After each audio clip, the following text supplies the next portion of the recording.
I'm Matt. And I'm Nate. And this is Not Quite Religious, a podcast where a Christian pastor and former evangelical turned atheist have conversations about faith, religion, philosophy, and life while drinking coffee. Welcome to episode 21, where John's with us again, and we're going to continue the conversation about art, but try to veer it more into artists' emotional manipulation, the boundaries and responsibilities of leaders, either of movements or of churches, and how they use art or don't use art to evoke emotional responses.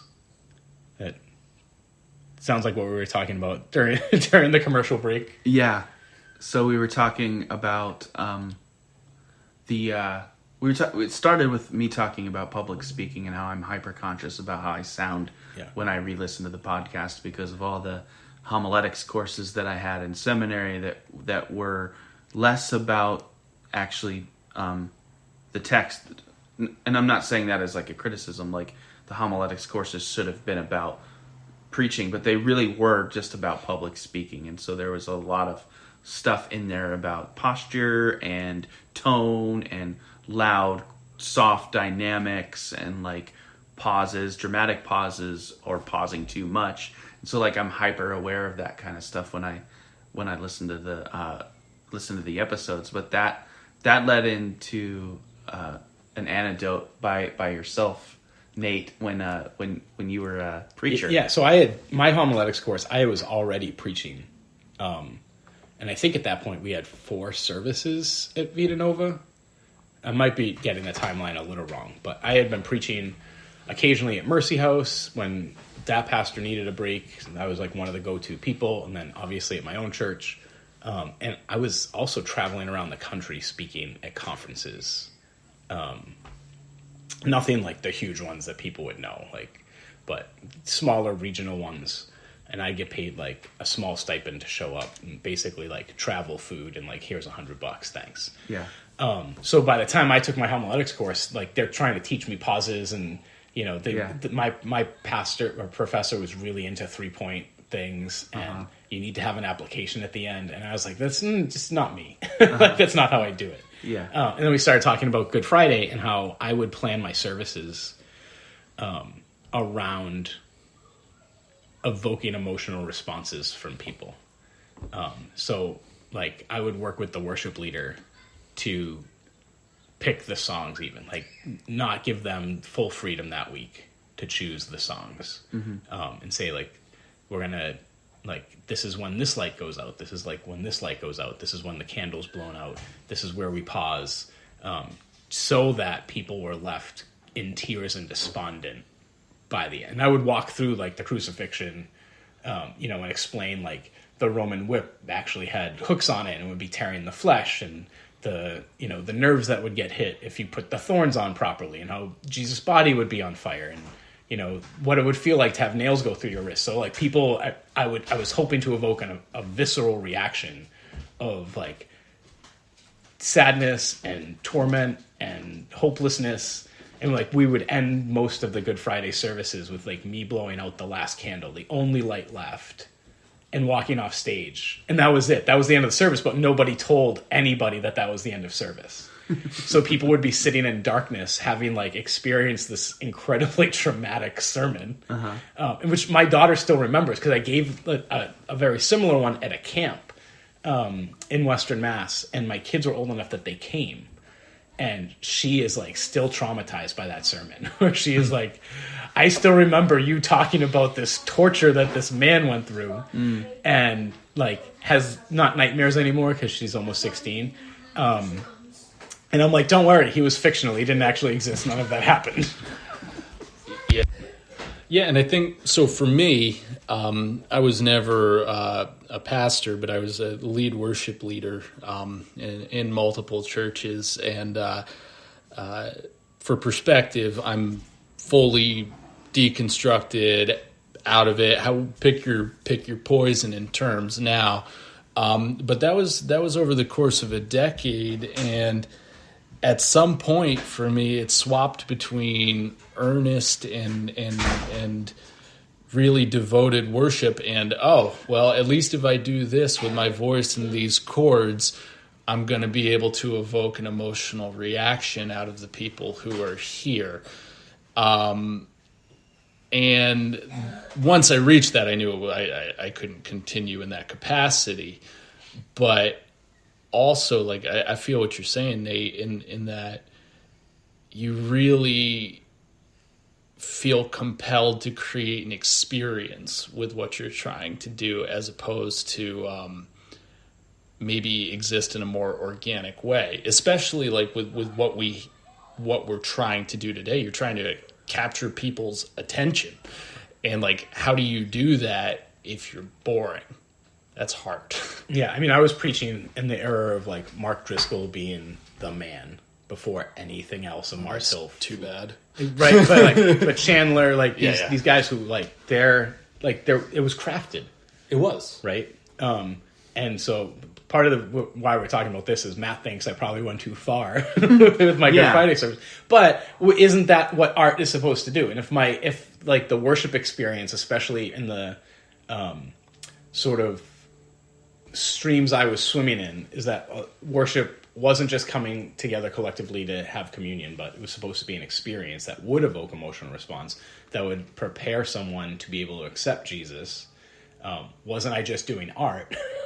In that case, it's totally cool, because art's supposed to evoke an emotional response. But couldn't it be both, though? Right? Couldn't we acknowledge that it is too far? It's the wrong spot to land on. But if you're doing it earnestly, if that's what you firmly believe you're supposed to be doing, can we really fault you for existing in the world that you exist in? Yeah, that's an interesting question we can come back to. Yeah, I don't think there's a clear line. I don't know where I would draw it. I think we're talking about authenticity, and that's a conversation that comes up in a lot of different capacities. I would probably draw the line at fundamental Mormons. To John's question. Well, right? Because they authentically swim in the belief that yeah, polygamy, and especially of young girls, is... Oh, man, let's not evoke Warren Jeffs right now. Let's not do that. Right? I'm just saying, like, that's too far. That's absolutely. We talked about how Waco is a little bit of the line. Warren Jeffs is also a line. I meant more towards Nate's question about when you said Matt thinks that was probably too far. I wouldn't question your authenticity per se, but this goes back to what we were talking about in the last episode with the difference between intent and impact. And I don't think we put those words on it, but that's when we were talking about when I gave the Tweety illustration. It was like, you don't really have any control over the impact, and it may be good and it may be bad.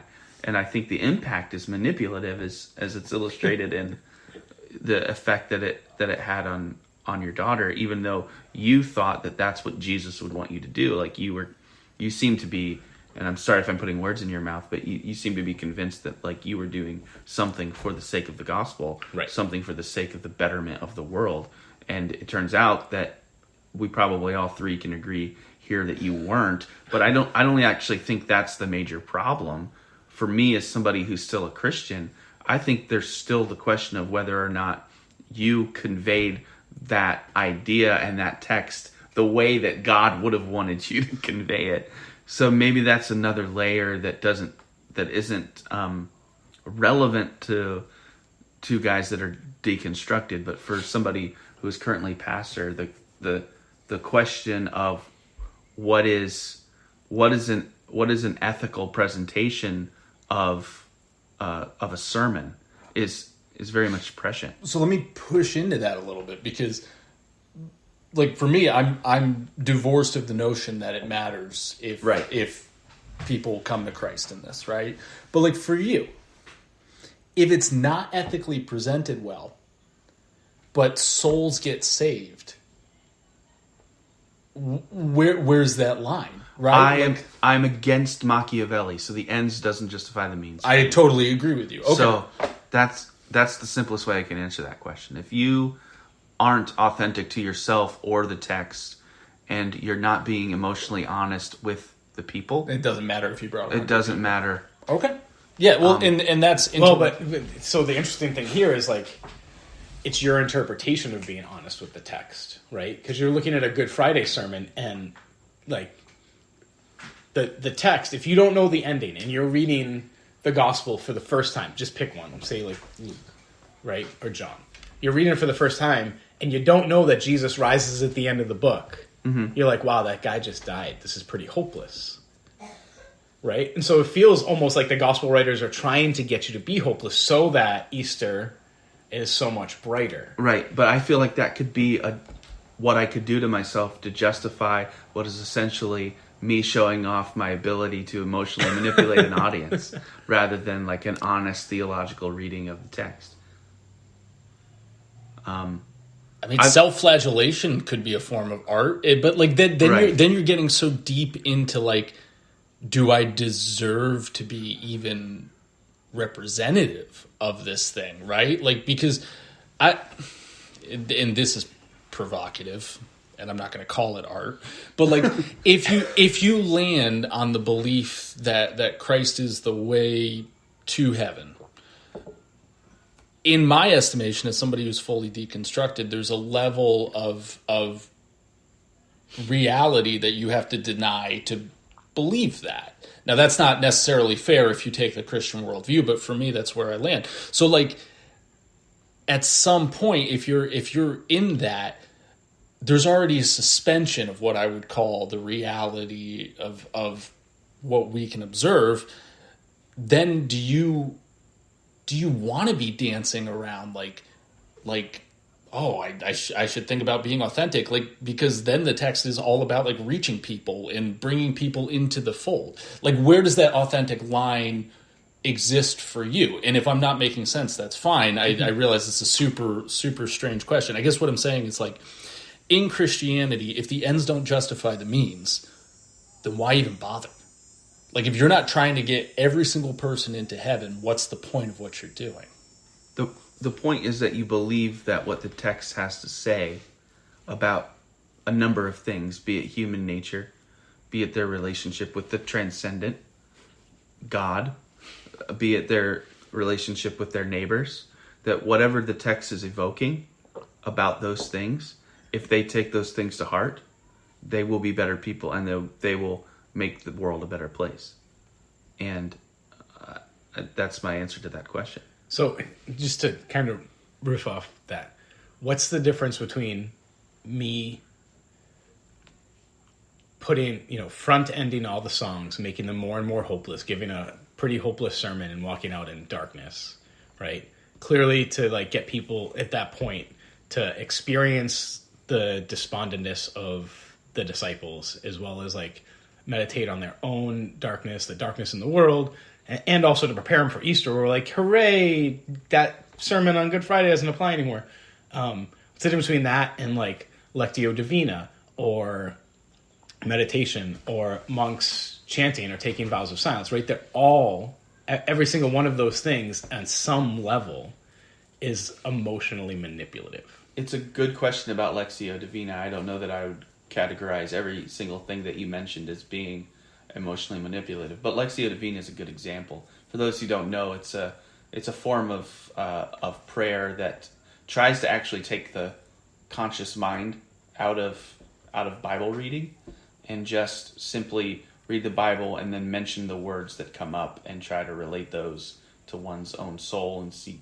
It's like a way of using the Bible to see what's going on in your own heart and soul and mind. So I think it's a really good question, actually, and I'll have to stumble through the answer a little bit because it hadn't occurred to me that you would ask that, but it is something that I have thought about, and I ultimately land on what ultimately do I think that I, as a minister of the quote unquote word, am supposed to be doing with that. Like, if we're all tacitly under the impression that I have the authority to tell you how to think about this text, where does that authority come from? Does it come from my education? Does it come from my capacity for rhetoric to emotionally move you? Does are you just here to have your ears tickled? Are you here because you want to actually see the world in a better or different way? All of these kinds of questions, but the fact that the thing that people will gravitate towards first is their emotions combined with the tickling of their ears. Church is like a ready-made opportunity for confirming people's biases in a way that's also emotionally manipulative. So it's an extremely fragile situation that once you understand that that's what it is, if you have any ounce of integrity, I think you're immediately intimidated by it.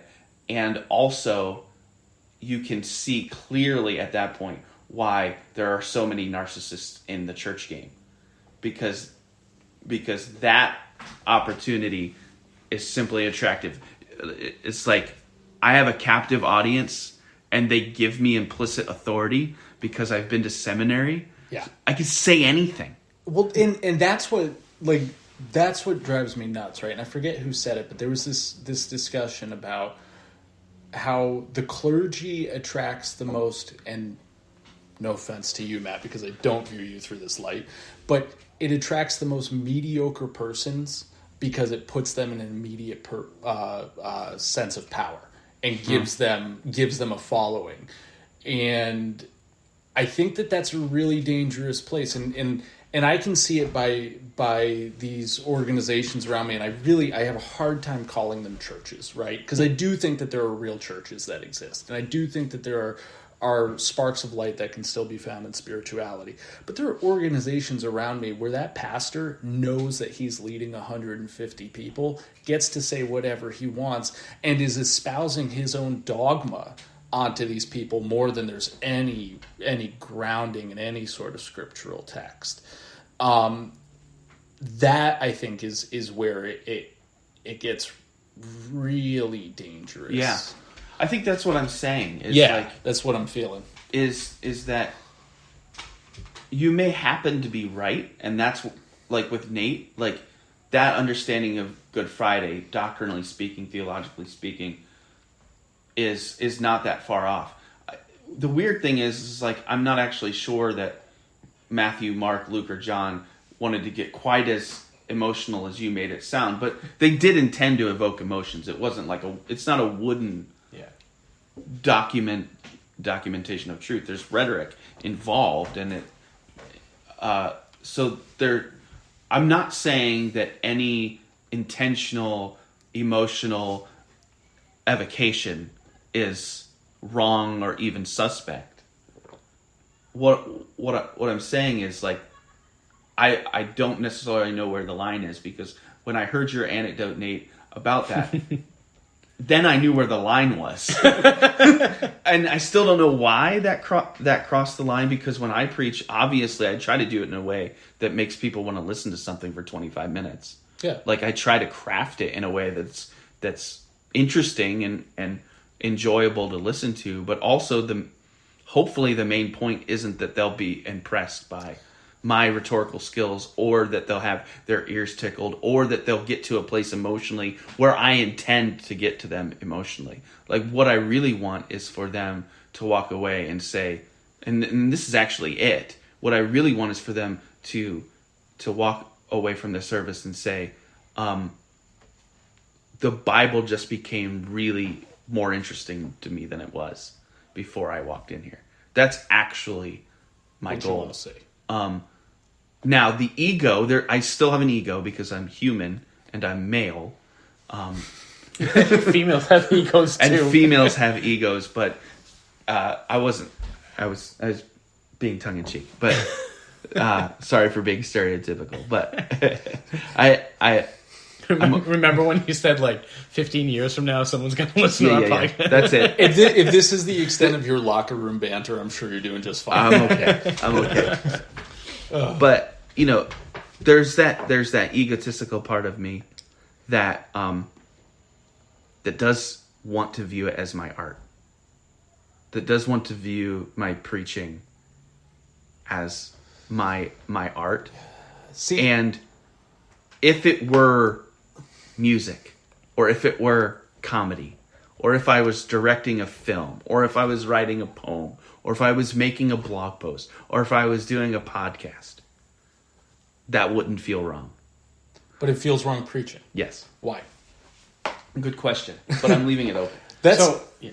No, go yeah. ahead. I mean, my response to that. So like again, like deconstructed out of it now, but having worked as a in effectively a worship pastor role for a long time, I knew when my integrity was compromised that I couldn't do it any longer. Right? Mm-hmm. Like you wind up having this this cognitive dissonance where you're standing in front of people who purportedly believe all these things, who want to be in some stretch emotionally manipulated to feel a certain way. And you have to we have to be cognizant of that. People don't go to church, in my estimation, the Gospel of John here, I guess. But in my estimation, they don't go to church not to be emotionally impacted, because people want to be entertained.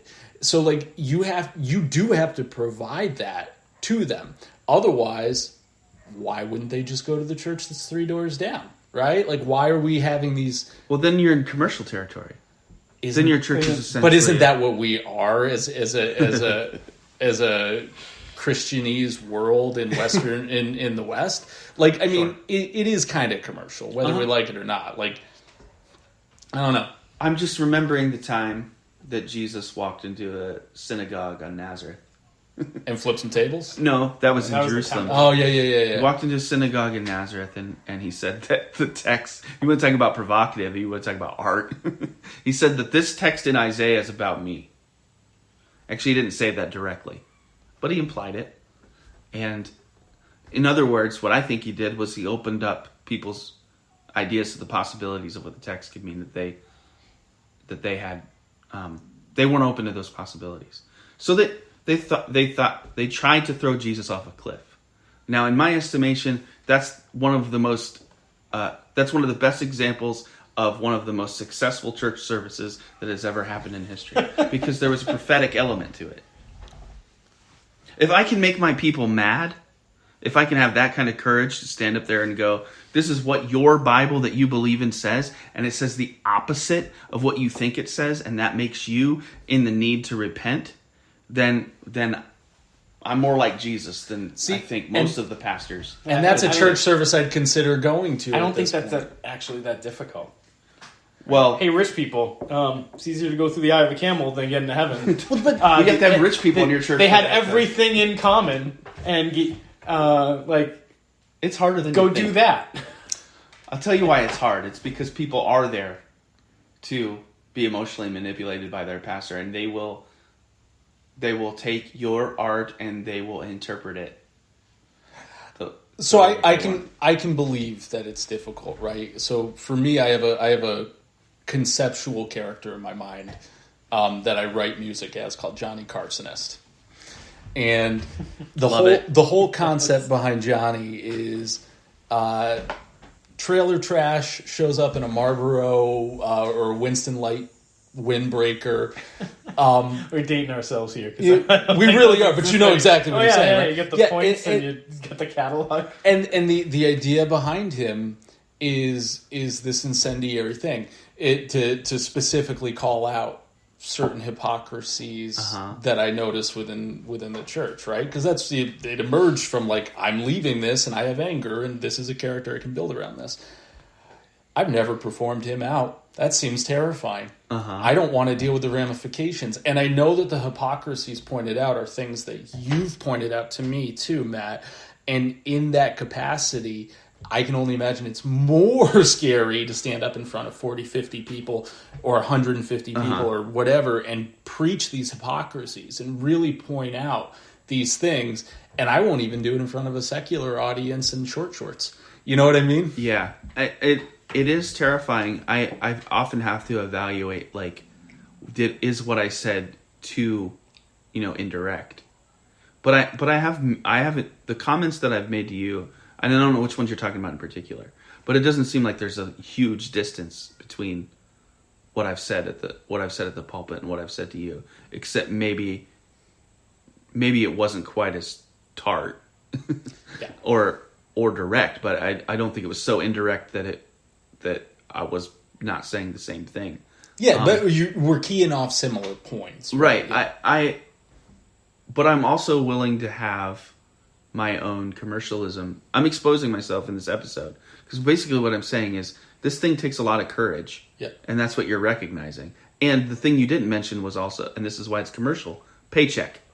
Yeah. This is, But that's you can still receive a paycheck and be a person of integrity. Sure. And I think that, like, again, a lot of people think these days that I'm out to get Christians, and I have no desire to do that. But what I do have a desire to do is ensure that we're not allowing hypocrisy and damage to stand in the name of something that I was formerly a part of.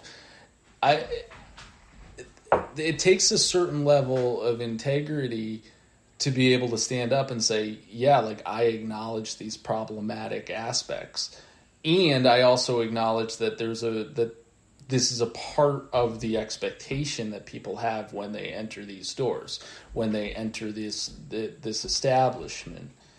And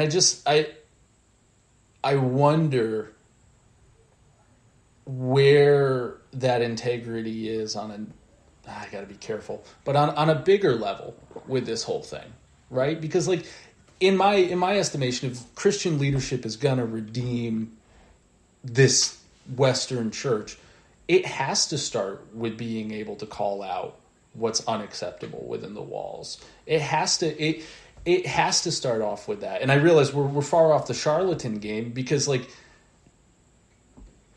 I'm tangenting now, but I'm also hopeful that people with integrity can stand up and be like, this is problematic behavior in the church and we won't have it any longer.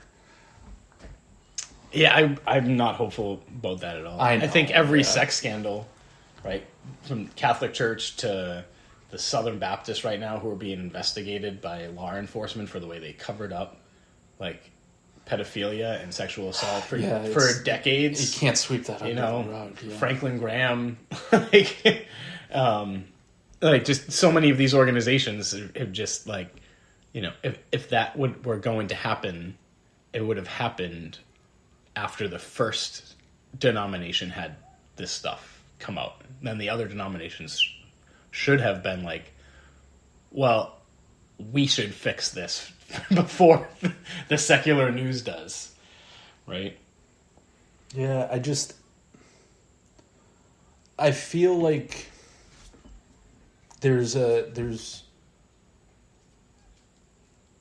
real groundswell of really kind, good people that are fighting against it, but at a organizational level, it does sometimes feel hopeless. I'd agree with that. Yeah.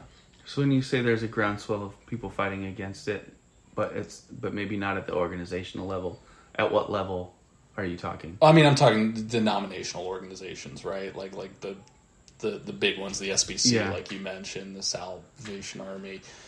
Like, I do see individual pastors, really taking that mantle of leadership on and leading their churches, but also it can be just as damaging at that individual pastoral level when they are doubling down on some of that stuff, right? And it's, man, is it a sticky conversation and a sticky trap?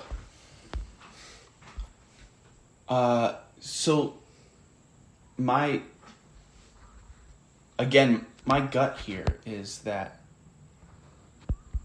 authenticity is really, really important, in that the idea of reforming, say, a church or a denomination or a religion, depending on how much influence you have, right? go for the goal that you can hit, I guess. But that idea of reforming that it presumes a lot about where your ethics are already. Like, it presumes, like, you look out at the congregation and you say, wow, this is a really problematic situation, and these people have really problematic beliefs. In my particular situation, I look at my congregation and I see a bunch of people who not all, but maybe more than 50% have different political views than I. I don't see any people that I would consider of the same ilk as those who are most vocal, that I would call Christo-fascists. Sure. I don't see any of those out in my congregation.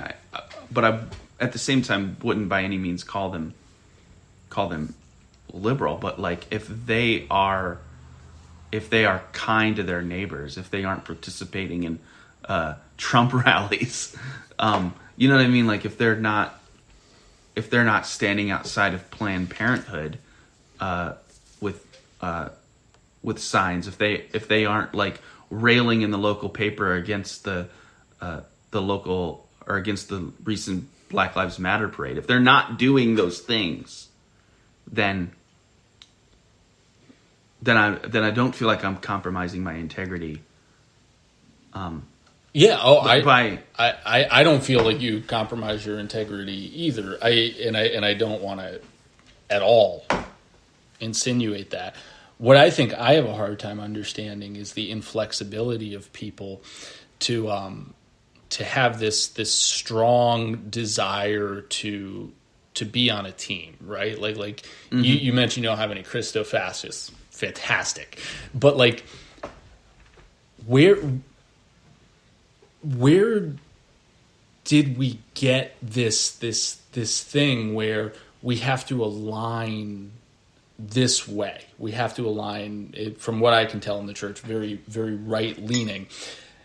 But we have all these conversations about a guy who is effectively, and I know people hate this when Jesus gets reduced to a socialist, but if you look at his political and economic views, that's effectively what he's bringing to the table. And like, what I can't figure out is this giant abyss that seems to exist where this is what's preached, these really socialist kind of ideologies and tendencies, and people who can do that in their own community but can't understand that on a larger level. I just think it's incredibly easy to take your own biases and your own beliefs and your own blind spots and your own way of being, especially the ones that you were taught from a child, and were taught from a child that those things corresponded to your Bible beliefs, and you never actually cracked it open and did a like inductive critical study of those things yourself. You just took it for granted that whatever was being fed to you in terms of worldview was also what the Bible was also saying. Once you understand all those things, it's incredibly easy to understand why, and knowing what I think is true about human nature. You can make people say you can make the Bible say anything, and as someone who gets paid to study the Bible and do theology, that's true. Yeah. You can make the Bible say anything. And if you want it to justify if you wanted to justify a Christo-fascist, conservative, Trumpist worldview, you can actually do that. I could write out that theology for you. I could send it to paper and make it sound, almost intellectually plausible. I believe that I could do that if it doesn't sound too braggadocious. And so when I hear you say like, oh, Jesus is so clearly socialist. Actually, what I'm hearing is a reinforcement of my worldview. Okay. Actually, what I'm hearing is like, oh, well, of course that's clear to you because that's what you're bringing.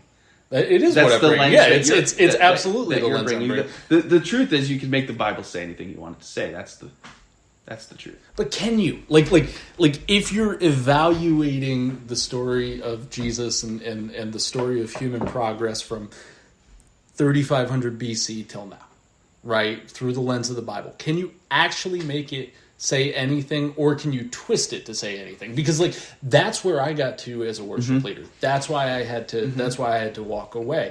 Was because I grew up in that very staunchly conservative lifestyle, mm-hmm. right? That was what I was bringing to the table till I was in my mid-20s, and then I realized, like as I was reading this, as I was understanding this, that this wasn't A, what I believed the Bible to be saying, B, mm-hmm. what I believed was something that I could continue to put out into the world.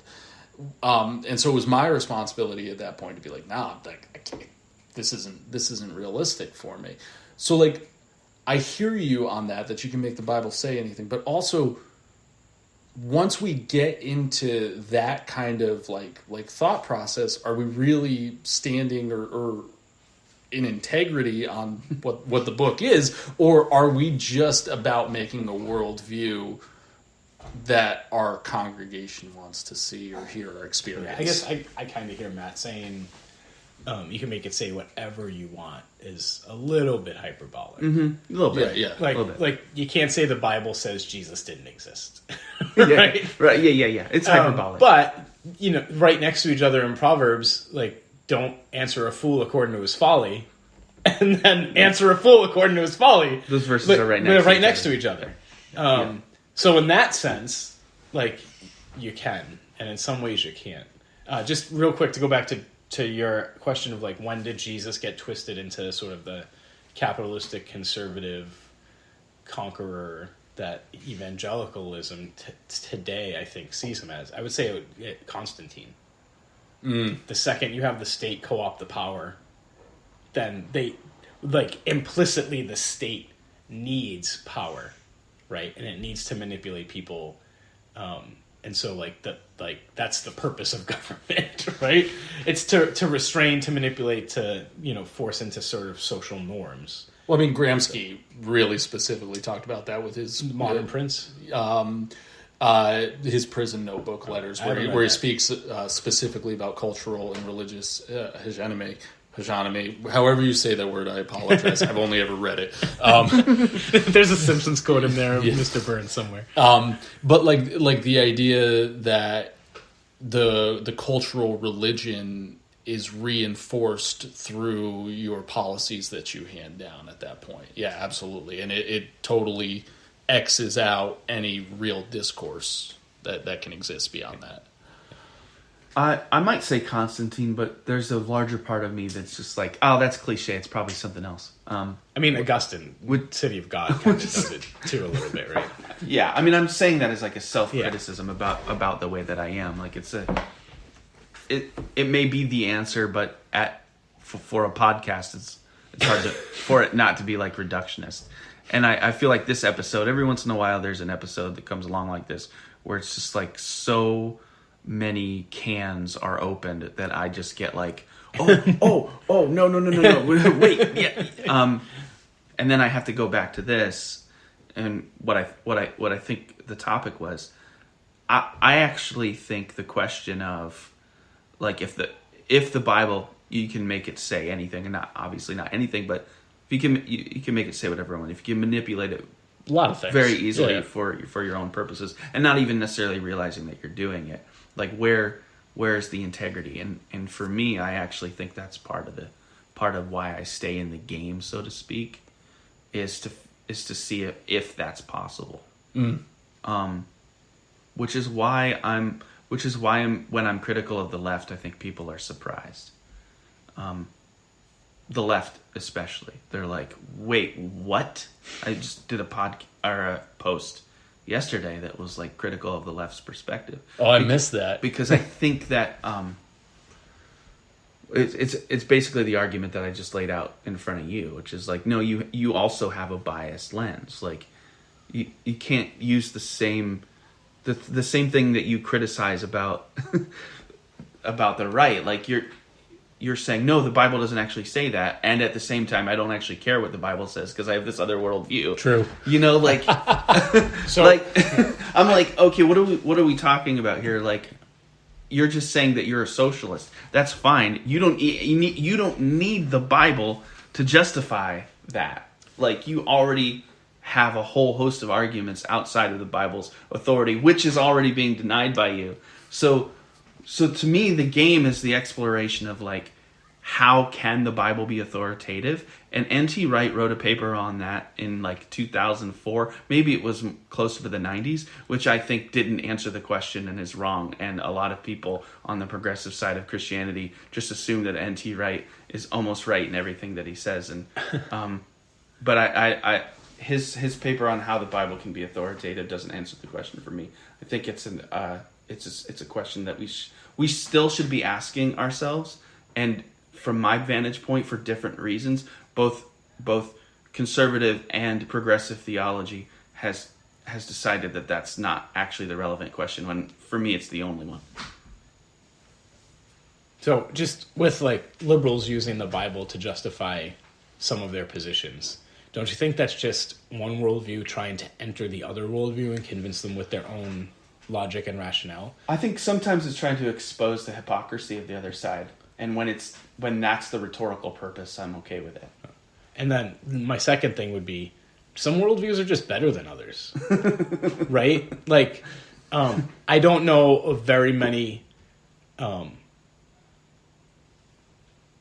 born to X chromosome females who would want to live in Pakistan. Yeah. In certain areas of Pakistan, Afghanistan. I don't know many people who were thieves who would be like, you know what would be great, moving to Saudi Arabia. Now I'm without an arm, or I'm crucified, or I get beheaded, right? And I think objectively we can say like that interpretation of Islam is like way worse than progressive interpretation of Islam. No, I don't know if this means that I sound contradictory to you, but like I can go that far. Yeah. Like that's actually part of the way that I argue apologetically. Not apologetically, that's not the right word because that has different connotations. But part of my argument against fundamentalism is like reductio ad absurdum. Like if you actually take your fundamentalist hermeneutic like to its literal end, like you end up with something that's horrific. Yeah.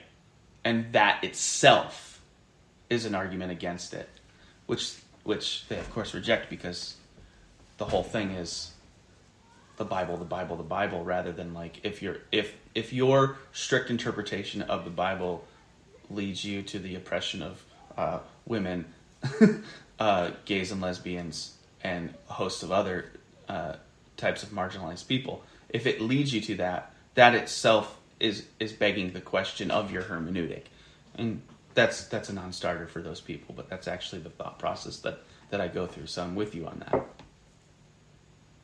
Don't you feel like there's something insulary or at least shielding of saying, hey, John, my worldview exists here and your worldview exists out of here. So when you come in and you discuss my worldview, that it like that to me, and I feel what you're saying, right? Because I am bringing my worldview in, but there is a level of like, all right, I hear you, I accept that, but where do I get to criticize? Where do I get to say, hey man, like this is a place where I can see existed in the Bible, right? Because we can look at Acts, and regardless of if we believe Jesus was a socialist, we can see that the model for the initial church was give and give to people of lesser means, right? Like that was the model. And they had all things in common, right? That's true. I'm not sure what Nate said is true. I'm not sure what John said is true. Fair enough. But at least like Ananias and Sapphira got cooked pretty good for lying about it. So I guess my question is, all right, feel you, and we can do this, but where do people who have grown up in it get to start critiquing, get to start saying, hey Nate, I agree, there are worldviews that are better, and we should be evaluating an ancient text through worldviews that we can identify with today? I wouldn't discourage anyone from criticism, full stop. But I would ask to examine the types of criticisms that are the methodology in particular, and the point of views from which they're coming. So that's reasonable. To me, actually, people like Nate, atheist, John, deconstructed Christian, have a more valid place from which to critique the Bible than progressive Christians who are trying to justify their progressive Christianity. That's a provocative statement. That's massively provocative. I'll just leave it at that. But also, even when the atheist says, I'm going to criticize your theology by using your hermeneutic, not because I'm critiquing the hypocrisy inherent in your beliefs, but as a sort of a tactic that I'm using the authority of the Bible to uphold my own quote unquote socialist views, rather than to show you that you may be viewing that. So I think there's value if you're using those alternative interpretations of, say, Acts that you were talking about. There's value in using those interpretations to show a conservative Christian that their dogmatic stance on capitalism may need rethinking. I think that method of criticism is valid. If you're saying Acts 2 clearly says the early Christians were Marxists, I'm like, I don't have time for that argument. It's also really it's a strong statement, and I think like to bring it kind of back to like what's the leadership's responsibility here. And this is such a dangerous game for me to play because in one hand you're right, I don't care, but on the other hand I do care because I would like to see stronger, more ethical organizations. Like the leadership to that really it feels like their responsibility is to dive in and understand it better, and that seems to be what I view as missing from a lot of pastors. Yeah, my take on that is that from my experience in seminary and then in church later on, that you will rarely find someone who's either not completely involved in what Nate and I have called hypnotism, which is another provocative statement, brainwashing, dogmatism. We could go down the line of less provocative words, but they're not they're either completely enmeshed in dogmatism that they think that you have poor guys in their 20s thinking that it's their job to go to the pulpit, and actually they're doing a disservice to people if they don't tell them what to believe. Like they exit seminary thinking that their role is to protect people from false ideology, quote unquote. It's a really regressive and almost childlike stance that comes out. Yeah, and it's problematic for reasons that we all agree on this table that we don't have to get into. Then there's the other reactive. There's the other side. I hesitate to say that word because I don't want to dichotomize everything. But there's the reaction to that seems to be just a mirror, where there's, for me, at least on the popular level, I won't say it's true of the academic level, but on the popular level, there still isn't enough nuance to the critique from the other side. So it's clearly, we all can see, unless we refuse, what's clearly problematic about the dogmatism of conservative churches. But it's way too easy to just go, Jesus was a liberal, the early church was a Marxist, and let's just all be Jesus worshiping Marxists together. Because to me, someone like Nate can come along and just go, "What if you just didn't believe in Jesus and did all that anyway?" Yeah, but that's if you need Jesus to do good things, then you're not as strong morally as I am. Who doesn't need Jesus to do good things? I mean, I'm not disagreeing with you. But I think that's where it loses a lot of steam for me too. Is that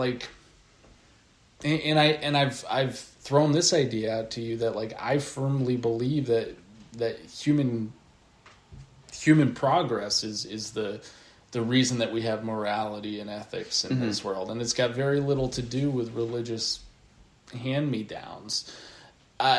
I know that that's not where everybody sits, but just you saying that kind of evokes that to me, where it's if you need Jesus to do something good, then you're a terrible person. But I don't know if I disagree with that statement. I didn't say that you're a terrible person. Well, I'm saying it, right? Yeah. I'm extrapolating out, and I'm saying I kind of agree with that statement.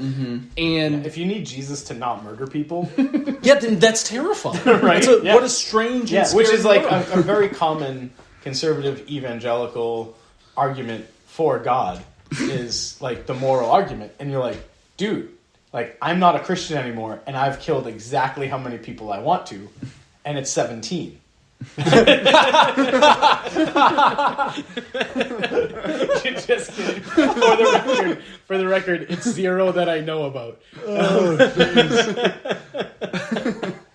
Right? So they're using this as a apologetical thing to prove morality, and you're just like, no, if you need Jesus to not kill people, like, I think you're a worse person than me. To which I think the argument would be like, well, like, you know, that makes Jesus' sacrifice all that bigger for me. That's and me, apparently, because I'm a potential murder victim here. Which is where I come in, Matt, like critiquing the Bible using the Bible. I see it as like a reverse. Oh gosh, I just lost the word. Presuppositional apologetic, right? Where a lot of the evangelical debaters who want to convince someone that their worldview is correct, like the new hot thing to do is presuppositional apologetics, right? So the days of I hate that term already. Yeah, so the days of sort of like reasons for God and oh god, who was the apologist who was like super big in the 90s? Josh McDowell. Yeah, Josh McDowell. Like those days are gone. Because number one, like a lot of their facts, quote unquote, have changed or been disproved, and number two, like it's not how our culture works anymore. So now you go to presuppositional apologetics, which is like trying to show that the fundamental basics of a non-deistic, theistic worldview are logically incoherent, right? Yeah. Yes, it's a negative apologetics. I've gotten into this recently with a few people. So I guess like my counter is like, well, the same is true of your worldview. Like, and let's actually take your book that you find authoritative, and you make a statement, and then like, you know, the world's 6,000 years old, and I'd be like, well, you're dumb, you don't know science, or you know, or like there's no archaeological. Let me say this very clearly: there is zero archaeological evidence for the Exodus, for King David, for the conquest of Canaan, and so if you're claiming the Bible is divinely inspired and 100% accurate and 100% true, and there's no archaeological evidence for 1 million people wandering the desert for 40 years, I'm going to use your book and then bring in some outside evidence, say, like, do you really believe, like, this can't be true? I think, if I can just make a real quick point, and I've made this point to you, what I would like to have people understand that come up and try to argue ancillary biblical knowledge with me is that it's effectively the same as taking Lord of the Rings and arguing a worldview based on Lord of the Rings and the Silmarillion because you have constructed a world. Like, what I would like, and I don't know if this is fair, and I don't know if it's possible, but I would like to hear the Christian worldview defended in a way that doesn't always root back to the source material. And I think I don't know if you can. Well, right, but if you can't, then that, like, again, that creates that cognitive dissonance. And again, it goes back to worship leading or standing in front of people and preaching. For me, where, like, if I can't adequately both define and defend my worldview, then what am I doing attempting to put it out there? And that's where I had to draw that line and say, I'm done here. I can't do this any longer. Would you be willing to recognize a distinction between defending Christianity and defending the Bible?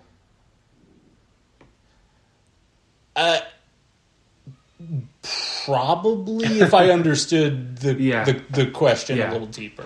And no time to get into it. This is a rhetorical exercise. My name is Socrates. Would you be willing to make a distinction between Christianity and religion? Yeah, I think. Absolutely. Religion and God. You mean would I acknowledge the presence of the divine? Sure. I guess so. Maybe. I don't know if I think it's that important. Also, no. I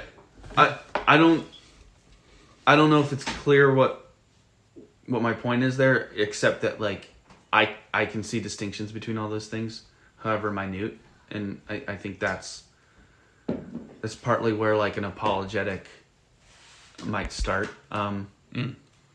I've recently been trudging through a book that I told you about, that I told you I was going to bring, and then I forgot. Which one? The Fruit of Our Lips. Yes. Or actually, did I show you it? No, you told me about it, yeah.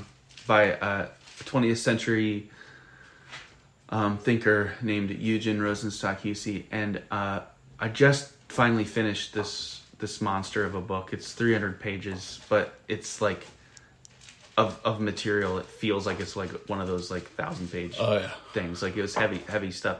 And I'm still digesting it, but I would love to have an episode or 2 or 3, Nate, if we really want to get into the meat of it, because I think once I wrap my mind around it, what I will have found is possibly the best apologetic for Christianity that I've ever read. But I'm not going to make that statement having read through this meaty book one time and like maybe I understand it. But from what I understand at that point, this guy is onto something. Along with, and I think he's borrowed some ideas from some other thinkers that I'm rather fond of and that are probably a little bit obscure. I try too hard to be original. It's a problem. I think that's a great place to wrap up, which Thanks, might go back to emotional manipulation and spiritual authority.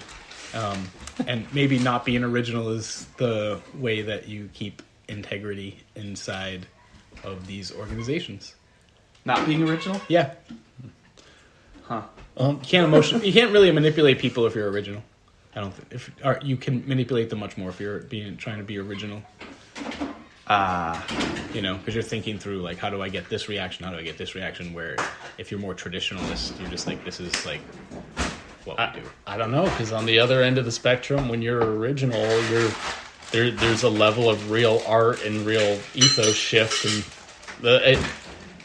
again, we land exactly where nothing exists. Have a great week, everyone.